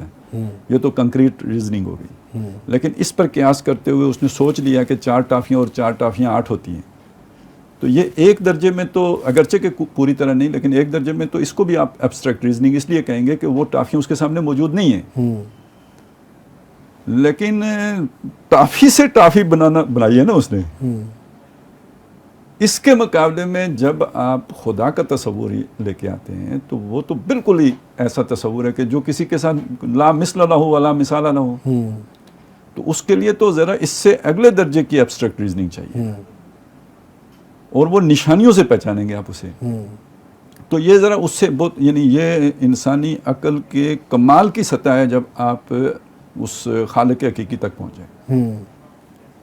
اس سے پہلے کتنے پیچے پڑتے ہیں جس میں آپ لوگ سورج تک رہ گئے, کوئی چاند تک رہ گئے, کوئی بیچارے آگ تک ہی جن کی عقل کی رسائی ہو سکی, وہ بھی ہیں کہ جو بس آزائے تناسل تک رہ گئے. تو اس لیے یعنی اس کے اندر بڑی کھائیاں ہیں اس سفر میں, اس عقلی سفر میں, شعور کے سفر میں. بہت خلیجیں ہیں اور ہر ایک گویا ڈبو دینے والی ہیں. تو اس آخری سطح تک تو بہت کم لوگ پہنچتے ہیں. یعنی کسی نہ کسی حد تک کچھ مطلب ایبسٹریکٹ ریزننگ ایبلٹی تو ہر کسی میں ہی ہوتی ہے. بالکل ٹھیک ہے. بس اس کے آگے لیولز کر لیں کہ وہ جتنا اوپر کوئی بڑھتا جائے اس کے اندر وہ اس کی جو ہے وہ ہائر لیول کے اوپر جاتا رہے. چونکہ ہمارا تزکیہ مضمون ہے تو تزکیے سے مراد اگر نشو و نما والا وہ لے لیں, بڑھوتری والا لے لیں مانا, تو یہ جو رکاوٹیں ہیں, یہ جو ابھی جو شخصیت بننے کے راستے کی جو رکاوٹیں ہیں, یہ جو خوف ہیں, یہ جو انگزائٹیز پیدا ہو جاتی ہیں, تو پہلی شے جو ان کو دور کرنے والی چیز ہمارے سامنے آئی وہ ایمان ہے. ابھی تک تو ہم یہاں پہنچے ہیں, ٹھیک ہے نا, اس کے ساتھ اگر ہم جوڑ کے دیکھیں چلیں ہم. تو اچھا اب یہ جو ایبسٹریکٹ ریزننگ کی جو بات کی ہے, اچھا اس کا تعلق اس سے بھی جڑتا ہے جو کہا گیا کہ بچہ جو ہے نماز جو ہے اس کو 7 سال کا ہو جائے تو شروع کرا دو, تو 10 سال کا اگر ہو جائے تو پھر اس کو پنش بھی کرو اگر نہیں پڑتا وہ تو مطلب اس کا مطلب ہے کہ یہ وہ سٹیج ہے جس کے اندر اب اس کو تھوڑی سی سمجھ آنے لگ گئی ہے کہ اس کے جو اعمال ہیں اس کو وہ مطلب لاجک اپنی ایبسٹریکٹ ریزننگ کی ایبلٹی جو پیاجے کہتا ہے 11 سال میں ڈیولپ ہو جاتی ہے بچے میں. تو اس کا مطلب ہے کہ وہ اب آ گئی ہے اس کے اندر, اب وہ فورسی کر سکتا ہے. اس وقت وہ بیج اس کے اندر یعنی نشو و نما پانے کے لیے تیار ہو گیا. آپ نے بر وقت اس کے لیے اگر رہنمائی دی تو یہ یہاں سے اب گرو کرنا شروع کر دے. کیونکہ sense of purpose according to Erikson sense of purposefulness بھی آ چکی ہوتی ہے اس وقت تک بچے کے اندر. اب ایبسٹریکٹ ریزننگ کی ایبلٹی بھی آ گئی ہے, تو اب وہ اپنے فیوچر کے کورس کو فورس ہی کر سکتا ہے. کو ہم یوں کہیں گے یہاں پہ کہ یعنی ابتدائی طور پہ آ گئی, یعنی اس کی پرچھائیاں پڑنی شروع ہو گئی. یہ نہیں کہ سورج نصف النہار پہ آ گیا, اس کی بگننگ ہے. یہ آ گئی کا مطلب یہ لیں, یہ کمپلیٹ آ جانا ہے. صحیح بات ہے, صحیح ہو گیا. اچھا تو وہ جو سوال رہ گیا تھا وہ تھا فری ول والا. جی. تو یہ جو چیلنجز ہمیں پیش آ رہے ہوتے ہیں ہماری زندگی میں, اور we have a free will to interpret the events, اس میں یہ جتنے ہم نے پڑھے چیلنجز, ہم نے جو نیڈس کو, تو اب ہم اس کی طرف آتے ہیں ذرا جو ہم نے کہا تھا کہ ہم ایک ایک نیڈ کو ذرا ڈسکس کر لیتے ہیں. تو سب سے پہلے جو انسان کو جو چیزیں مرغوب کی گئی, جن کو کہا گیا کہ یہ انسان کی فطرت کے اندر رکھی گئی, ان میں سے ایک جو بہت امپورٹنٹ ڈرائیو ہے وہ ہے سیکس کا ڈرائیو ہے انسان کے اندر, جس کو سروائیول نیڈ ہم کہتے ہیں. یہ جو ڈرائیو ہے اس کو ہم سروائیول نیڈ کس معنی میں کہتے ہیں؟ عموماً تو ہم سروائیول نیڈ جو ہے بایولوجیکل نیڈ یا جو بھی ہوتی ہیں اس کا کہتے ہیں اس سینس میں کہ انسان وہ پوری نہ ہو تو مر جاتا ہے. کھانا آپ نہیں کھائیں گے ایک وقت کے بعد آپ زندہ نہیں رہ سکتے, پانی نہیں پئیں گے تو زندہ نہیں رہ سکتے, آکسیجن نہیں ملے گی تو زندہ نہیں رہ سکتے. لیکن یہ تو ایسی نیڈ نہیں ہے کہ انسان مر جائے. تو یہ سروائیول نیڈ اگر اس کو کہتے ہیں تو کس معنی میں سروائیول نیڈ کہتے ہیں؟ اس کا تعلق ہے ہمارا جو ایک جذبہ ہے ہمارا کہ میں باقی رہوں, بقا کے ساتھ ہے اس کا تعلق. تو یہ تو پتہ ہوتا ہے، یہ ہمارا مشاہدہ ہے کہ مر جانا ہے، اور مر جانے کا مطلب اگر آپ نے اپنا کوئی پیچھے والی وارث نہیں چھوڑا تو گویا آپ فنا کے گھاٹ اتر گئے. تو جب آپ کی نسل جب آگے چلتی ہے تو گویا وہ آپ ہی ہیں، وہ آپ ہی کی ایکسٹینشن ہے، وہ آپ ہی کی توسیع ہے. آپ کا اپنی نسل کے ساتھ جو تعلق ہے وہ یہی ہے کہ گویا میں نے اب اس صورت میں جلوہ گر ہو گیا ہوں، میں ہی. تو وہ اس معنی میں اس کا یعنی وہ جسے کہتے ہیں نا پریزرویشن آف دا سپیشیز، کہ میری نسل کی بقا اس میں ہے کہ میری نسل آگے چلے. تو یہ وہ جذبہ ہے جو اس کے ساتھ ہی جڑا ہوا ہے. میرے جینز جو ہیں وہ آپ آگے میرے وہ تو ٹرانسفر ہوں گے نا، ظاہر ہے جینیٹک ٹرانسفارمیشن. وہ جو بھی ایک اولاد کی محبت کا ہے تو اس میں بنیاد تو یہی شے بنتی ہے نا کہ اپنی بقا کا تصور اس کے ساتھ جڑا ہوا ہے. مطلب وہ میرا جو ہے اس کے ساتھ نام ہے. وہ ہمارے تو یعنی پرانے وقتوں کی جو ہے نا محاورہ، یہ قلم لگ گئی. قلم یہ جو پیوند کاری نہیں کرتے جو درخت کے اوپر، تو اب ظاہر ہے جو ایک پودا ہے وہ فرض کریں آم کا پودا ہے تو امبیاں لگیں گی اس کے ساتھ جو خود نکلا ہے.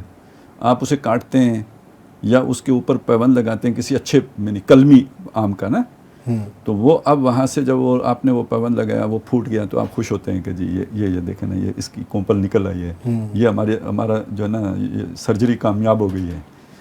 تو اسی طرح یہ جو پوتا ہو گیا یا اپنا بیٹا ہو گیا تو یہ پھر یہ سمجھا گیا کہ جی یہ اب قلم لگ گئی ہے، یہ اب اگلے فیز میں داخل ہو گیا، یعنی یہ اب نسل کو بقا ہو گیا ہے. تو اور اسی لیے اصل میں بیٹی بیٹے کے مسئلے میں بھی جو لوگ بیٹا زیادہ اس کے طرف ہوتے ہیں نا، تو بیٹی کا تصور تو یہ نہیں، یہ تو دوسرے گھر میں چلی جائے گی. آپ کی نسل کے آگے بڑھنے کا جو ہے نا وہ کو ضمانت تو آپ کا بیٹا بنتا ہے گویا عام تصور کے مطابق. تو لہٰذا اس کے ساتھ پھر زیادہ ایک تعلق جڑ جاتا ہے. دیگر وجوہات بھی ہیں ان میں سے ایک یہ. تو مطلب وہی میں سوال میرے ذہن میں یہی آ رہا تھا کہ ایک مطلب یہ تو ایک ڈائمنشن ہے، اس کو ہم سائیکالوجی میں تو ہم میجر موٹیو کہتے ہیں سیکس کو نا، کہ خیر فرائڈ تو ایک اور مطلب فرائڈ کا جو آبزرویشن ہے نا وہ بڑا اپریشیبل ہے. جو اس نے چیزوں کو آئیڈینٹیفائی کیا یہ چیز ہوتی ہیں، اس کی بھی تھیوری میں پرابلمیٹک اینگل جو ہے وہ انٹرپریٹیشن کا ہے. مطلب بیٹا ماں سے اٹریکٹ زیادہ ہوتا ہے، بیٹی باپ سے زیادہ اٹریکٹ ہوتی ہے، یہ باپ بیٹی سے آبزرویشن کی حد تک تو آبزرویشن کی حد تک تو ٹھیک ہے بات کہ ایسا ہاں ہوتا ہے، ماں بیٹے سے زیادہ پیار کرتی ہے. لیکن جو نتیجہ نکال رہا ہے وہ بڑا خطرناک ہے، وہ بڑا غلط ہے. وہ مثلاً بھائی وہ کہتا ہے بھی بیٹا ماں سے اس لیے اٹریکٹڈ ہوتا ہے کہ اپوزٹ سیکس ہے اور اس کے اندر سیکس ڈرائیو ایکچولی اب وہ انکانشیس میں اس کے ہے، وہ کانشیس میں آئے گا تو مطلب فرائڈ کہتا ہے کہ آپ کا انکانشیس کیا ہے، وہ کوئی بھی فیلنگ، کوئی بھی تھاٹ، کوئی بھی ایونٹ جو آپ کے لیے پینفل ہو، گلٹفل ہو، وہ انسان اپنے انکانشیس میں دھکیل دیتا ہے، خود بخود چلا جاتا ہے، اس کو پتہ بھی نہیں ہوتا. تو اب یہ گلٹفل احساس ہے نا انسان کو، کہ انسان اپنے رحمی رشتوں کے ساتھ اگر اس کے اندر ایسی کوئی ڈرائیو ہے تو وہ کہتا ہے کہ اس لیے یہ انکانشیس میں ہوتا ہے، بندے کو پتہ نہیں ہوتا. جبکہ ایکچولی یہ ریزن اور ہے کچھ. مطلب فرائڈ کی اپنی لائف ہسٹری کو پڑھیں تو اس میں بڑے امپورٹنٹ چیزیں ہیں. مطلب اس کا باپ تھا، بڑی عمر کا تھا، اس کی تین شادیاں تھیں غالباً، اور فرائڈ کی ماں تیسری بیوی تھی اس کی، اور یہ اس کی ماں 20 سال کی تھی، خوبصورت بہت تھی. مطلب باپ بوڑھا تھا، ماں جوان تھی، تو وہ زیادہ اٹریکٹیو تھی، خوبصورت تھی، لبھانے والی تھی، یا اپنی ماں کے ساتھ بہت زیادہ اٹیچ تھا. تو اب پرابلم اس کے کچھ اپنے تھے جس کو اس نے جنرلائز ساری نوع انسانی پہ کر دیا کہ سارے کے مسئلے یہ ہیں. ورنہ تو یہ ہے کہ انسان کے اب جو ہمیں کچھ ریسرچ سوشل سائیکالوجی کی بتاتی ہیں کہ عورتوں میں نرچرنس کی نیڈ جو ہے، استعداد جو ہے، جس کو ہم کیئرنگ بیہیویئر کہتے ہیں، ایمپتھی جس کو ہم کہتے ہیں، یہ عورتوں میں زیادہ ہوتی ہے، مردوں میں یہ کم ہوتی ہے. اور مردوں میں ان کی نیڈ زیادہ ہوتی ہے. گلوبل ریسرچ جو ہے نا سافٹ اینڈ ٹریٹ کرے مجھے، کوئی ان کی کیئر کرے، ان کی دیکھ بھال کرے. یہ مرد کو استعداد خواتین میں زیادہ ہے، گلوبل سٹڈیز ہیں جو بتاتی ہیں ہمیں یہ، اور اس کی نیڈ مرد میں بہت ڈومیننٹ ہے. تو اب بیٹا ماں سے اٹریکٹ اس لیے ہوتا ہے ایکچولی کیونکہ اس کی نرچرنس کی جو سورس ہے وہ ماں ہے، عورت ہے. یا وہ بہن کے ساتھ زیادہ پیار کرتا ہے اس لیے کرتا ہے بھائی کے مقابلے میں، کیونکہ وہ اس کی نرچرنس کی نیڈ بہن زیادہ اچھی پوری کر سکتی ہے. اور جو عورت ہے بیٹے سے پیار اس لیے کر رہی ہے کہ اس کی سیکیورٹی نیڈ بڑی امپورٹنٹ نیڈ ہے. اور جو سیکیورٹی نیڈ کے لیے جو ہے وہ سورس اس کا بڑا امپورٹنٹ، وہ پاورفل جو ہے وہ مرد زیادہ ہے، تو اس کی اس نیڈ کی گریٹیفیکیشن اس کو مرد سے زیادہ ہو رہی ہوتی ہے، بیٹے سے یا قامت سے یا باپ سے، تو اس لیے اس کی اٹیچمنٹ اس کے ساتھ زیادہ ہوتی ہے. تو اب اس کی تو ریسرچز ہمیں یہ بتا رہے ہیں کہ ریزن اصل میں یہ ہوتی ہے. فرائڈ نے جو ہے وہ الٹا معنی بڑا الٹا نکال دیا اس کا جا کر. تو بہرحال یہ زندگی کا یہ سارا سفر طے کرانے کے لیے اللہ تعالیٰ نے یعنی صرف قرآن مجید ہی نہیں ہوتا رہا، ہمارے اندر کچھ یعنی جڑیں بہت گہری رکھتی ہیں تاکہ یہ نظام کائنات چلے، یہ انسانی معاشرہ گرو کرے. تو یہ سارا کچھ دراصل اس کے تحت ہے، اور یہ ہمارے ساتھ پھر پرابلم بھی پیدا کر دیتا ہے. یعنی جس کو جب ہماری تزکیے کی بحث کے ساتھ اگر ہم اسے جوڑ کے دیکھیں تو وہ پھر یہ بنتا ہے کہ ان چیزوں کو کسی نہ کسی یعنی ان کو اندھا بہرا نہیں چھوڑا جا سکتا. بنیادی ضرورتیں رکھی اس لیے گئی ہیں، مقصد بھی سامنے آ گیا، لیکن یہ کہ یہی پھر پرابلم کرتے ہیں. آپ کو کھیت کے لیے پانی درکار ہوتا ہے، لیکن زیادہ پانی آ جائے تو بھی کھیتی خراب ہو جاتی ہے، اور access of every thing is bad. تو ہر شے اعتدال کے ساتھ درکار ہوتی ہے. تو ان میں سے کسی چیز کے اندر بھی جب انتہا پسندی داخل ہوتی ہے تو وہ پھر آپ کی کچھ دوسری جو ضرورتیں ہیں آپ کی شخصیت کی، ان کو کل کر دیتی ہے، ان کو ختم کر دیتی ہے، اسپائل کر دیتی ہے. تو اب یہ جو ہماری آگے بحث آنی ہے ساری اصل میں وہ اس کے ساتھ متعلق ہے. اصل میں پہلے اسے کو تھوڑا سا ابھی چاہ رہا تھا تھوڑا سا مزید کر دے کہ اتنا میجر موٹیو ہے تو اللہ کی تکوین میں اس کے ارادے میں یا اس کے جو پلان ہے اس میں اس ارج کو اتنا اسٹرانگ رکھا گیا. تو مطلب ایک تو میری انفرادی سطح پر ہے نا، میں چاہتا ہوں میرا اولاد چلے، تو یہ ارج جو ہے یہ جو انسٹنکٹ ہے رکھی تو اللہ نے میرے اندر، تو اس نے اس کو اتنا اسٹرانگ صرف اس لیے رکھا کہ میرے اندر یہ نیڈ ہو، یا اس کی اسکیم میں کوئی اور چیز بھی ہے اس کے ساتھ لنکڈ جو اس نے اتنا میرے اندر اسٹرانگ رکھا ہے اس جذبے کو، سیکس کا جو موٹیو ہے. تو اس کی تکوین میں کیا ہے وہ جو جیسے آپ نے اشارہ دیا کہ اللہ تعالیٰ یہ بھی چاہتا ہے نا معاشرہ بڑھے پھولے پھلے پھولے. تو یعنی اللہ جو ہے وہ یہ چاہتا ہے کہ نوع انسانی جو ہے ہیومن ٹری جو ہے یہ زیادہ بڑھے، اور اس کے لیے ضروری ہے کہ پھر یہ جو ہے نا اللہ تعالیٰ نے جو اپنے انعامات گنائے ہیں انسان کے اوپر، ان میں اس میں کثرت سے اضافہ کرنا بھی ہے. کہ ایک تو یہ کہ اللہ نے ایک مرد اور عورت سے بنایا، اور اسی سے تمہیں کثیر تعداد میں مردوں اور عورتوں کو وَبَثَّ فِيهِمَا رِجَالًا كَثِيرًا وَنِسَاءً، بہت سے مرد اور عورتیں زمین میں بکھیر دیے سورہ نساء کی پہلی آیت میں. اچھا پھر یہ کہ جب جس قوم پر اللہ نے احسان کیا تو یہ بتایا کہ تمہیں خوب بیٹے دیے، مال دیا، تو یمددکم باموال و بنین، تمہیں مدد پہنچائی مالوں سے اور بیٹوں سے. اور اسی طرح جعلناہم اکثر نفیرا، ان کی نفری ہم نے بہت زیادہ کر دی. تو یہ یعنی اللہ کے انعامات میں سے بہت اہم ہے کہ بھئی آپ کی نسل پھیلے پھولے، خوب اس میں جو ہے نا وہ برکتیں ہوں. اور یہ جو نسل انسانی پھیلی ہے تو یہ تو اللہ کی اس اسکیم کا حصہ ہے کہ یہ 7 ارب تک پہنچے. مطلب یہ تو اللہ انعامات گنوا کے موٹیویٹ کر رہا ہے اللہ. ہاں بالکل بالکل. وَبَنِينَ شُهُودًا، بیٹے سامنے موجود. اچھا خالد صاحب، یہ آپ نے ابھی جو بتایا کہ بھئی پرپز تو بڑا ہائر ہے، اس کا کچھ پرپز فلنس ہے اللہ کی اسکیم میں، لیکن جو ہے وہ اس کے اندر انسان کے اندر یہ بھی تو رجحان ہے نا یہ دونوں ایکسٹریمز پہ جانے کا. فَأَلْهَمَهَا فُجُورَهَا وَتَقْوَاهَا، یہ اگر ہم یہ جو فَأَلْهَمَهَا فُجُورَهَا وَتَقْوَاهَا، تو اس کو اگر اس ایک موٹیو کے اوپر ہم آ کر امپلیمنٹ کریں اس روح کو، اس کی وہ جو آیت ہے اس کی، تو اس میں فجور جو ہے اس کا ایلیمنٹ جو ہے وہ کون سی ڈائریکشن کس وجہ سے پیدا ہو سکتی ہے، یعنی انسان غلط سائڈ پہ چلا جائے، اور جو تقوی والی ڈائریکشن ہے وہ کیا ہو سکتی ہے اس کے اندر اس موٹیو کے پرسپیکٹیو سے. ٹھیک ہے. اچھا پہلی بات تو واضح ہو گئی نا کہ ان میں سے کوئی بھی شے فی نفس سے ہی شر نہیں ہے. یعنی یہ ساری بحث جو ہم نے یہاں سے لے کے یہاں تک کی ہے یہ ایک ایسے تصور کو ختم کرنے کے لیے کی ہے جس میں یہ سمجھا گیا ہے کہ یہ چیزیں فی نفس سے ہی شر ہیں. تو ان میں سے کوئی شے جو اللہ نے ہمارے اندر رکھی ہے فی نفس سے ہی شر کے طور پر نہیں رکھی. ایون جو چیزیں ابھی ہم نہیں بھی مطلب لالچ ہے، غصہ ہے، ٹھیک ہے، جن کو ہم عام طور پہ مطلب جن کو ٹھیک کرنا بڑا ضروری ہوتا ہے، وہ بھی فی نفس سے ہی بری نہیں ہے. وہ چلیں ہم بعد میں اس پہ ڈسکس کر لیں گے، ابھی ہم یہاں تک پہنچے ہیں. کوئی شے اپنے وجود کے اعتبار سے شر محض نہیں ہے. ہر شے میں خیر کا پہلو بھی ہے اور شر کا پہلو بھی ہے. تو اس کی خیر لینا، جس مقصد کے لیے وہ رکھی گئی ہے اس مقصد کو سرو کرنا، یہ اس کا تقویٰ ہے. صحیح. ٹھیک ہو گیا نا.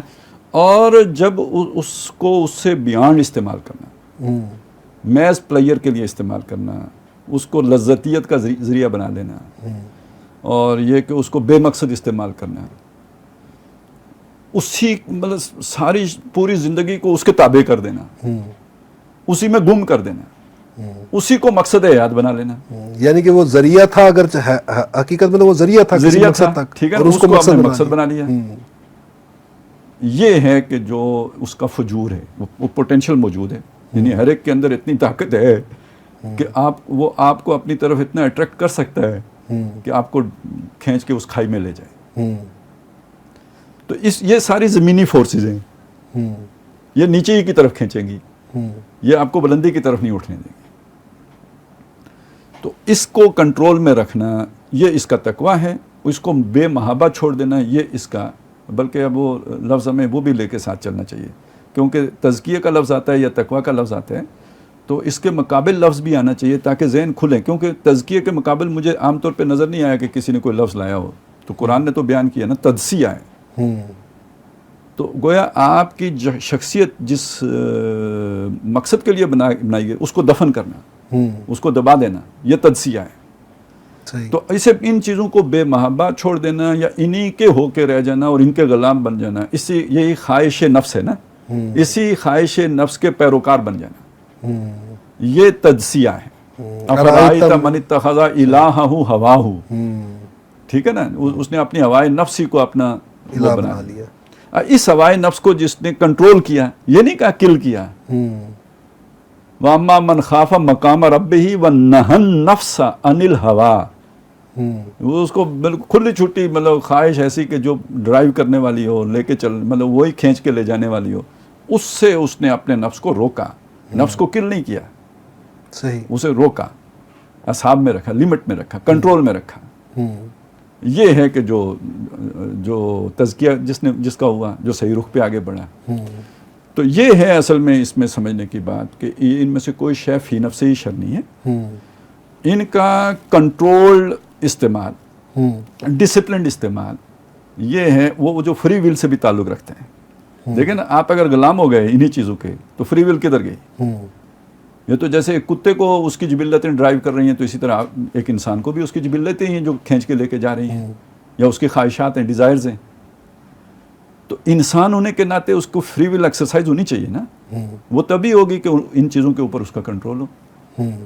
تو یہ ہے کہ جو قرآن مجید انسان کو بنانا چاہتے ہیں. جو انسان یہاں تک پہنچ جاتا ہے وہ ایک مزکہ انسان ہے. یعنی یہ بھی اچھا سے آپ نے اینگل دیا کہ تزکیہ اصل میں تو یہ ہے کہ وہ جو اللہ کی تکوین میں جو پرپز طے ہوا تھا، اگر آپ نے اپنے اس پوٹینشیل کو اس تک لمٹ رکھا ہے، اس تک اسی ڈائریکشن میں لگایا، تو یہ تزکیہ اصل میں یہی تزکیہ ہے. تو اگر ادھر سے دوسری طرف لے گئے آپ، دوسری طرف آپ کے یعنی کہ وہ جو ہوا ہے آپ کی، جو دائیات ہیں وہ آپ کے، اگر وہ مطلب یہ سیکس ڈرائیو ہے، یہی زندگی کا انسان کا اوڑھنا بچھوڑنا بڑھ گیا ہے، اور اس پہ انسان کو کنٹرول نہیں ہے حاصل. اور تو پھر یہ ہے کہ وہ ایکچولی تو بہہ گیا اس کے اندر، یہی اس کا مقصود بن گیا، اور یہی تدسیہ ہے. یعنی ایک شخص جو ایک مزکہ ہے، جس کو مزکی کہیں گے، مزکہ کہیں گے. اصل میں مزکی تو تزکیہ کرنے والے کو کہتے ہیں. ہاں، تزکیہ کرنے والا. اور جس کا تزکیہ ہو گیا وہ مزکہ ہے. مزکہ. تو یہ تو ویسے دعویٰ کوئی نہیں کر سکتا کہ میرا کامل تزکیہ ہو گیا، کیونکہ ان میں سے کوئی بھی جو بھی جبلت ہے جس کو آپ نے کنٹرول میں رکھا ہوا ہے، وہ کسی بھی وقت بے قابو ہو سکتی ہے. یہ کوئی گارنٹی نہیں ہے کہ آپ نے قابو کی ہے تو ہمیشہ قابو رہے گی، وہ کسی بھی وقت بے قابو ہو. وہ تو بالکل ہر وقت رہتا ہے، ہر گھڑی انسان کو فری ول ہے نا اس کے پاس. وہ فری ول کبھی بھی ادھر سے ادھر ہو سکتی ہے. جی بالکل. اس کی جو ہی آپ کی گرفت کمزور پڑی نا، وہ فری ول ذرا وہ ہوئی، ذوف کا شکار ہوئی، ادھر سے اس نے جناب چھلانگ لگا دینی. اچھا، یہ مزے کی بات ہے، یعنی کہ اگر آپ ایک بہرحال میں یا آپ کوئی بھی دعویٰ تو خود تو نہیں کر سکتے یہ، لیکن ہم اپنے سامنے ایک ایگزامپل تو ہونی چاہیے نا انسان کے سامنے. جیسے ہم کہتے ہیں حضور صلی اللہ علیہ وسلم کی شخصیت ہے، وہ ہمارے سامنے ایک اسوہ حسنہ ہے، وہ ایک رول ماڈل ہے، اسٹینڈرڈ ہے. تو یعنی کہ ہم اگر اس اینگل سے دیکھیں تو ایک وہ شخص جس نے اس ڈرائیو کو کنٹرول کیا ہوا ہے تو اس کا کریکٹر کیا ہوگا، اور جس شخص کا یہ اس میں بہہ گیا ہے، جس کا یہ موٹیو اسٹرانگ ہے، کنٹرول میں نہیں ہے، تو اس کا نقشہ کیا ہوگا؟ یہ اگر آپ تھوڑا سا ایکسپلین کر دیں.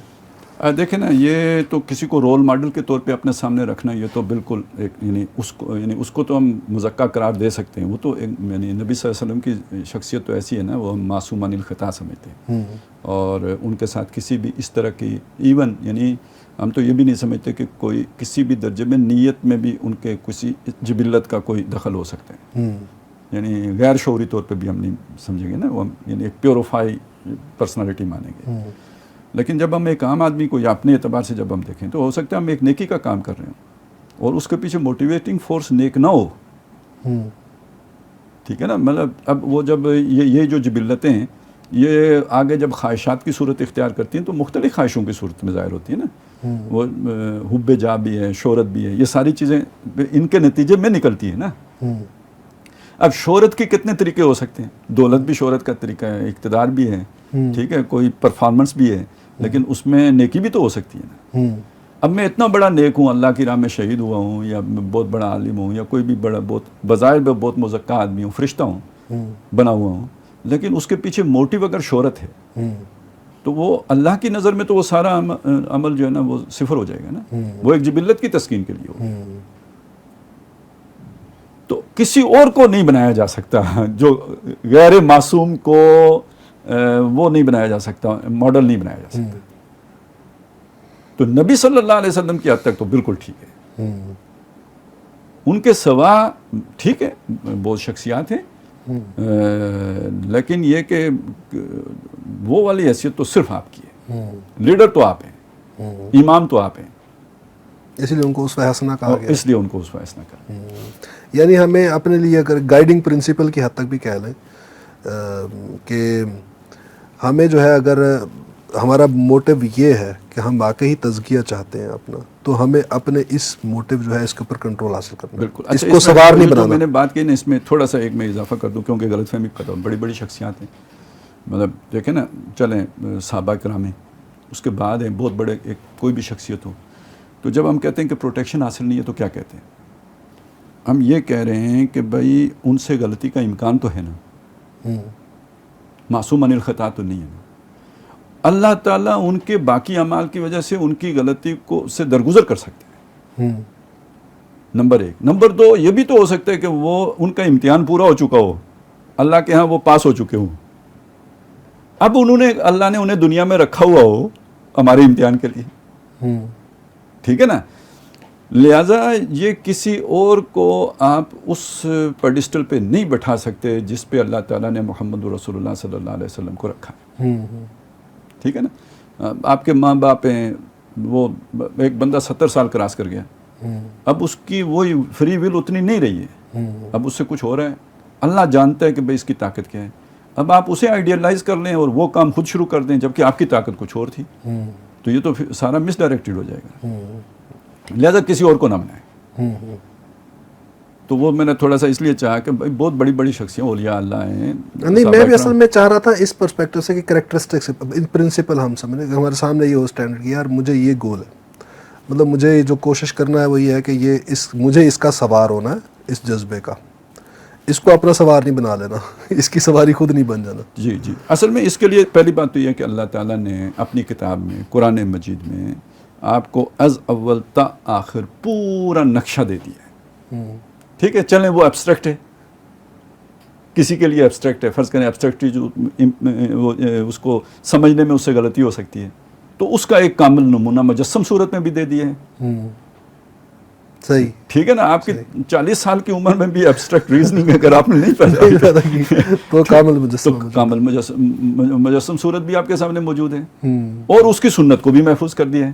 یعنی میرا تو یہ ہمیشہ سے ماننا ہے کہ جب قرآن کی حفاظت کا اللہ نے ذمہ لیا تو اس میں سنت کی حفاظت شامل ہے، کیونکہ یہ دونوں مل کے جو ہے نا ہدایت بنتے ہیں.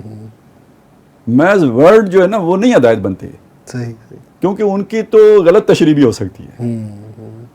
ٹھیک ہے نا. تو یہ یعنی جس ذکر کی اللہ نے حفاظت کا ذمہ لیا ہے اس میں یہ دونوں حضور کی سنت اور اللہ کے الفاظ، یہ دونوں شامل ہیں.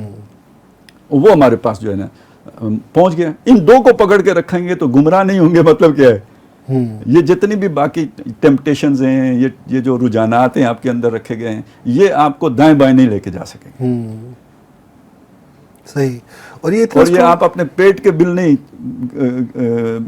اس پیٹ کے بل گھسٹ کے نہیں چلیں گے، بلکہ سیدھے صراط مستقیم. افمن یمشی مکبا علی وجہہ اہدی. اب یہاں اگر آپ پیٹ کو لے لیں نا، یہ جبلتیں جو چلاتی ہیں بندے کو، یہ نہیں چلائیں گی. سبیًا علی صراط مستقیم چلیں گے اگر ان دو کو پکڑ لیں گے. صحیح. اور یہ جو سیکس کا ڈرائیو ہے، یہ اس کی جو اسٹرینگتھ ہے، یہ اتنا مطلب جو میجر موٹو کہا گیا اسے، شاید یہی وجہ ہے کہ شاید یہی ایک موٹو ہے جس کے بارے میں کہا گیا کہ اس کے قریب بھی مت جاؤ زنا کے. یہ نہیں کہا گیا زنا مت کرو، بلکہ یہ کہا گیا کہ زنا کے قریب بھی مت جاؤ، یعنی ان فوڈ سٹیپس کو ایوائڈ کرنا اس سے بھی دور رہنا ہے. یعنی پریونشن کا حکم دیا جا رہا ہے یہاں پر اس کے بارے میں، بجائے کہ علاج کیا جائے. تو شکریہ خالد صاحب. اور اس پہ سزا بہت سخت رکھی گئی ہے. وہ بھی اس لیے کہ بھائی یعنی ظاہر ہے اس معاملے میں پکڑا وہی بندہ جاتا ہے، وہ 4 گواہ جو رکھے ہیں کہ جو عادی ہو، عادی سے کم نہیں پکڑا جا سکتا. تو اس کو پھر وہ 100 کوڑوں کی ہو یا سنسار کرنے کی ہو، یعنی یہ تو اب اس معاشرے میں رہنے کے قابل نہیں ہے نا. یہ معاشرے کے لیے یہ بہت وہ ہو گیا ہے. یعنی یہ اگر کسی کے اندر جو برائی پیدا ہو گئی، کہ کسی کا یہ ہے کہ وہ تجزیہ والی سائڈ پہ چلا گیا ہے اور اپنے جو اس کا ڈرائیو ہے یہ اس کا سوار بن گیا ہے، تو برائی صرف اس کی اپنی ذات تک تو نہیں رہتی نا، اس کے اثرات تو سوسائٹی پر وہ ماحول کی ایک صورت اختیار کر لیتی ہے نا. مطلب وہ پلوٹ تو سوسائٹی کو کر رہا ہے نا، جا کر سوشل سٹرکچر کو جا کے خراب کر رہا ہے وہ. اسی لیے سخت سزا بھی اتنی شدید قسم دی اس کے اوپر رکھی گئی ہے.